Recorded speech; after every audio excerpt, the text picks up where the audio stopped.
मेरा नाम आमिर है और मैं 21 साल का एक देहाती लड़का हूँ। लेकिन काम की तलाश में रोशनियों के शहर कराची में आया था। दिन भर फैक्ट्रियों के चक्कर काटता, नौकरी के ख्वाब देखता और शाम को अपने किराए के फ्लैट पर लौट जाता। यह फ्लैट बिल्डिंग की तीसरी मंजिल पर था।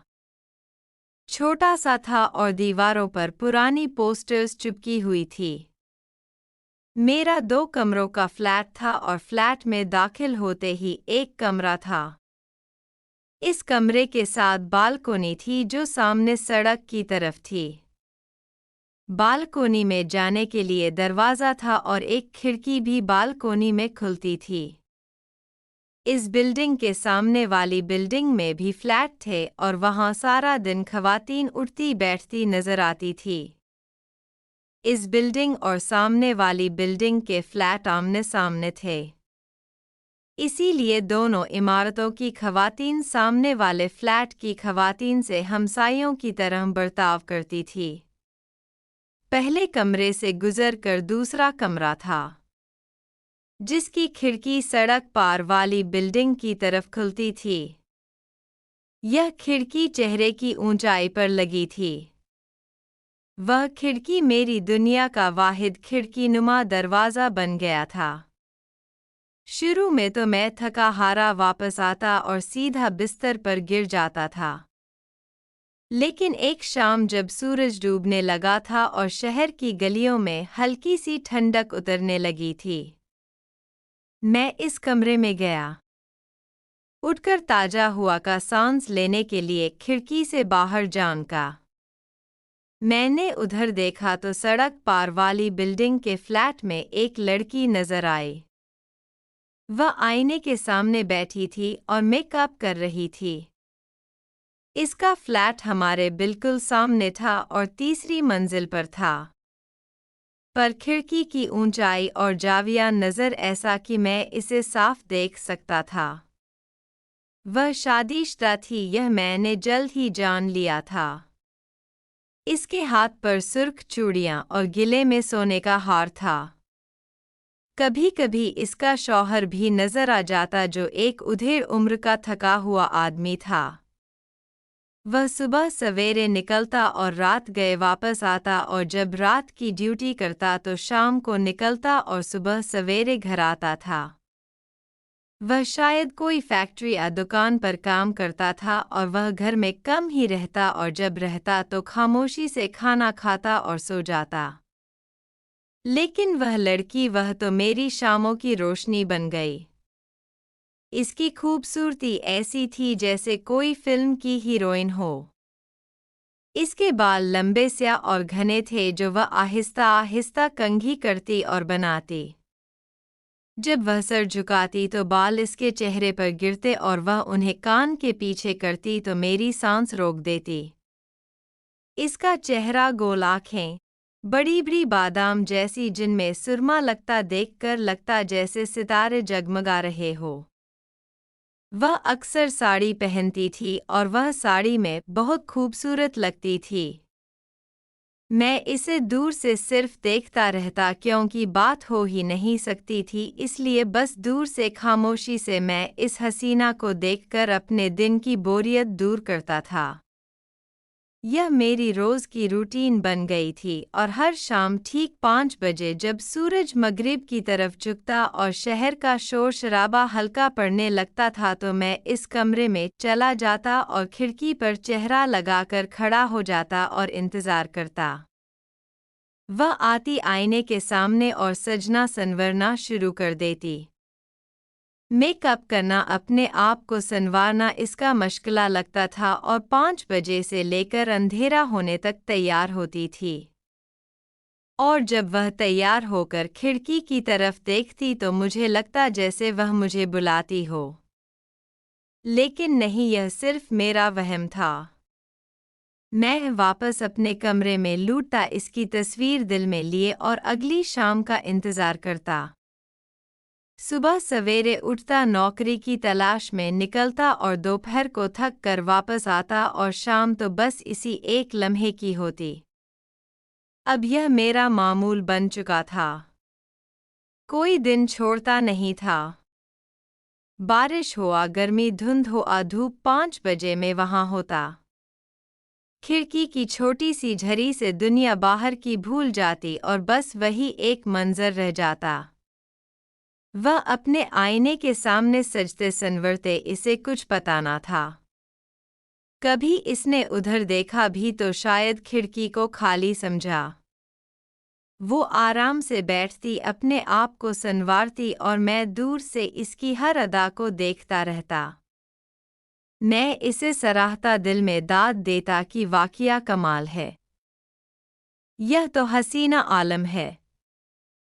मैं कभी ऊंची आवाज में सरगोशी भी करता, लेकिन बस इतनी धीमी आवाज में कि कोई आवाज बाहर ना जाने पाए, और वह अपने काम में मगन और मैं अपने ख्वाब में। इसे कुछ खबर ना थी कि सड़क पार में इसकी हर अदा को देखता हूँ और रात को सोते वक्त वही तस्वीर आंखों में बसाकर सो जाता हूँ।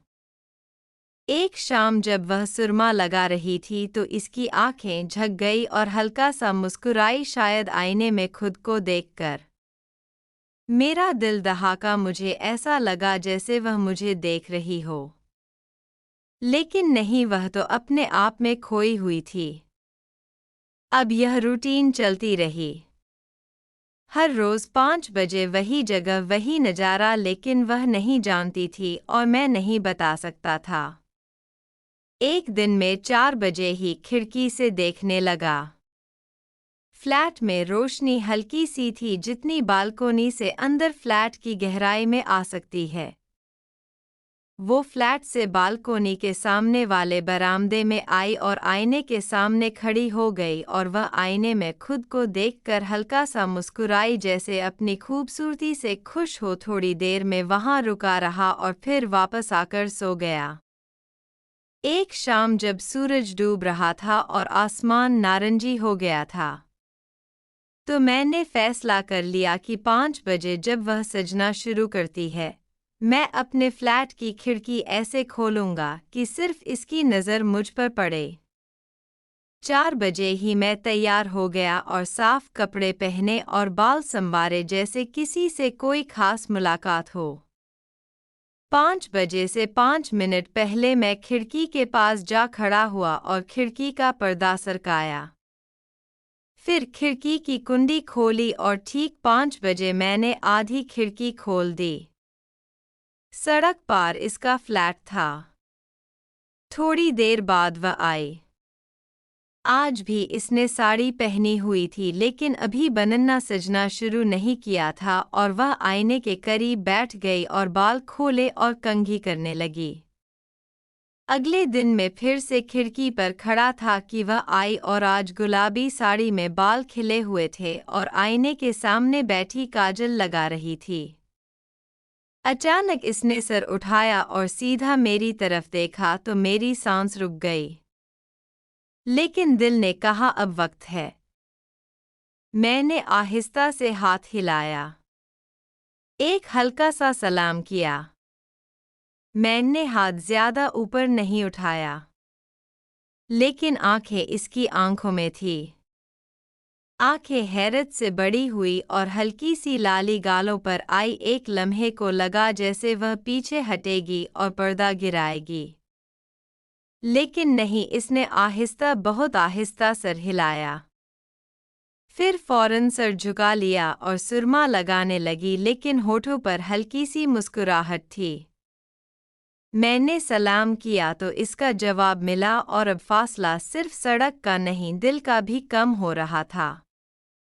रात भर नींद ना आई और इसकी जेजे का, इसकी मुस्कुराहट, इसका इशारा सब दिल में घूमता रहा। अब हर शाम ठीक 5 बजे खिड़की खुलती, में सर हिलाता और एक हल्का सा सलाम आंखों में डालकर वहां खड़ा हो जाता। वह हल्के सा रुकती, फिर आहिस्ता से सर हिलाती और फिर मुस्कुराती। इसकी मुस्कुराहट छोटे से होठों के किनारों पर जैसे कोई राज छुपा हो। मेरी मुस्कुराहट बड़ी दिल से निकलती, जैसे सारी दुनिया इसमें समा जाए। अब कोई हाथ का इशारा नहीं, बस सर का हल्का सा झुकाव और मुस्कुराहट जो सड़क पार से आती और दिल में उतर जाती। एक शाम सूरज डूबने से पहले मैं खिड़की पर खड़ा हुआ था तो वह आई और आज सफ़ेद साड़ी में बाल खिले हुए थे।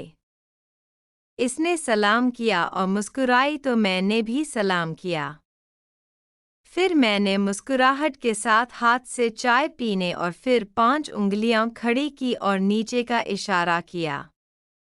मतलब कल 5 बजे नीचे कैफ़े में चाय पीते हैं। इस लड़की की आंखें बड़ी हुई, मुस्कुराहट रुक गई, फिर वापस आई। इसने हाँ में बहुत आहिस्ता से सर हिलाया, फिर हाथ से दिल बनाया और अपने सीने पर रखा। मेरी सांस रुक गई लेकिन दिल उड़ने लगा और रात भर नींद ना आई। कल 5 बजे का इंतज़ार था। अगला सारा दिन 5 बजने के इंतज़ार में गुजरा और मैं 3 बजे ही तैयार हो गया था। साफ पेंट शर्ट पहनी, बाल संवारे, खुशबू लगाई और 4 बजे से बेचैनी से घड़ी देखता रहा। 4:50 पर मैं नीचे उतरा और सड़क पार छोटे से कैफ़े के बाहर खड़ा हो गया। कुछ ही देर में वह लड़की आई जिसने आज सफ़ेद शलवार कमीज़ पहनी थी। बालों में वही सुर्ख गुलाब था और हाथ में छोटा सा पर्स था। सड़क पार से चलकर आई और जब करीब आई तो मुझे देखकर इसकी आंखें झुकी, फिर मेरी तरफ उठी। मैंने आगे बढ़कर सर को इस बात में हिलाया। वो मुस्कुराई, वही दिलफरेब मुस्कुराहट जो मेरे दिल को जकड़ लेती थी। मैंने अस्सलाम वालेकुम कहा। फिर इसने भी वालेकुम अस्सलाम कहा तो मैंने कैफ़े के अंदर जाने का इशारा किया और हम अंदर कोने में मौजूद टेबल पर बैठ गए। मैंने कुर्सी खींची और इसको बैठने का इशारा दिया तो वह बैठ गई और मैं सामने बैठ गया। वेटर को 2 कप चाय लाने का इशारा किया। फिर हम खामोशी से एक दूसरे को देख रहे थे। फिर दोनों के होठों पर बेख्तियारी मुस्कुराहट फैल गई। इसने खामोशी तोड़ी और पूछा कि आपका नाम? मैंने कहा जी मेरा नाम आमिर है, और आपका नाम क्या है? तो इसने अपना नाम शाजिया बताया। चाय आई, मैंने कप उठाया और इसने कप छुआ, हल्का सा अभी उठाया नहीं था कि बोली तुम रोज खिड़की से। वह रुक गई तो मैंने कहा हाँ बिल्कुल मैं देखता हूँ क्योंकि आप बहुत खूबसूरत हैं। फिर मैंने बात शुरू की और कहा अब अकेली ही नजर आती है। शाजिया बोली मेरा मैका यहाँ नहीं है और ससुराल भी दूसरे शहर में है और शौहर काम पर होते हैं और अक्सर रात की ड्यूटी करते हैं। वह मुस्कुराई, फिर चाय पीने लगी और आहिस्ता धीमी आवाज़ से पूछा अब क्या करते हैं? मैंने कहा मेरा ताल्लुक मुजफ्फरगढ़ से है। एंटर करने के बाद उधर छोटे मोटे काम किए।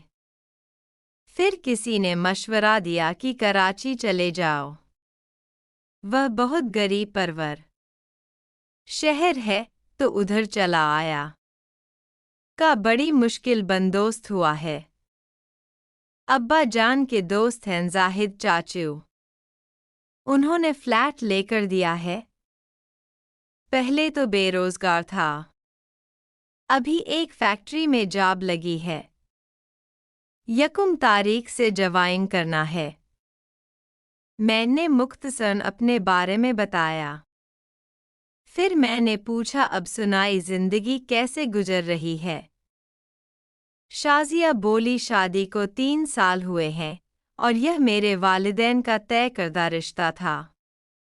मेरा शौहर अच्छा आदमी है, लेकिन उनकी ड्यूटी का वक्त ऐसा है कि रात को काम पर होते हैं और सुबह जब वापस आते हैं तो बहुत थके हुए होते हैं।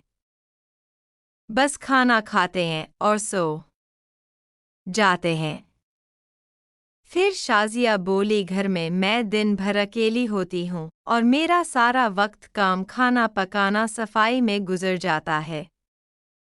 शाम को जब मैं तैयार होती हूँ तो कोई तारीफ करने वाला नहीं होता।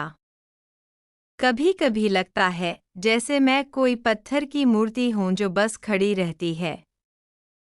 और जब अपने मुझे खिड़की से पहली बार देखा तो मुझे पहली बार लगा कि कोई है जो मुझे पसंद करता है, और अब का सलाम करने वाला अंदाज मुझे अच्छा लगा और इससे मुझे लगा जैसे मैं जिंदा हूँ। मैं खामोश रहा। इसकी बात दिल में उतर रही थी। वह खामोश हुई तो मैं कहने लगा, मैं सारा दिन सड़कों की खाक छानकर, फैक्ट्रियों के चक्कर काटकर और अफसरों को इंटरव्यू देकर जब फ्लैट पहुंचता था तो थकन से बुरा हाल होता था। एक दिन खिड़की से आपका दीदार हुआ तो मेरी थकन गायब हो गई, जैसे रात भर की नींद के ताजगी आती है। अब के सामने वाले फ्लैट में आपकी मौजूदगी मेरी जिंदगी में बहार बनकर आई और मैं आपका रोज़ाना दीदार करने लगा। मैं अब की खूबसूरती में इतना असीर हो गया कि मुमानत के बावजूद खिड़की खोलकर आपको देखने लगा और एक दिन जुर्रत करके आपको सलाम मोहब्बत कर बैठा। शुक्र है कि आपने बुरा नहीं मनाया, वरना मैं कहीं का नहीं रहता और दीदार से भी महरूम हो जाता। मेरे इजहार मोहब्बत से शाजिया महजूब सी होकर खामोश हो गई। फिर धीरे से कहने लगी, अपने सलाम किया तो लगा जैसे कोई मुझे जानता है, और फिर वह मेरी तरफ देखने लगी। इसके बाद कहने लगी, अच्छा अब चलना चाहिए, मेरा शौहर आने वाले होंगे। आज उनकी दिन की ड्यूटी थी।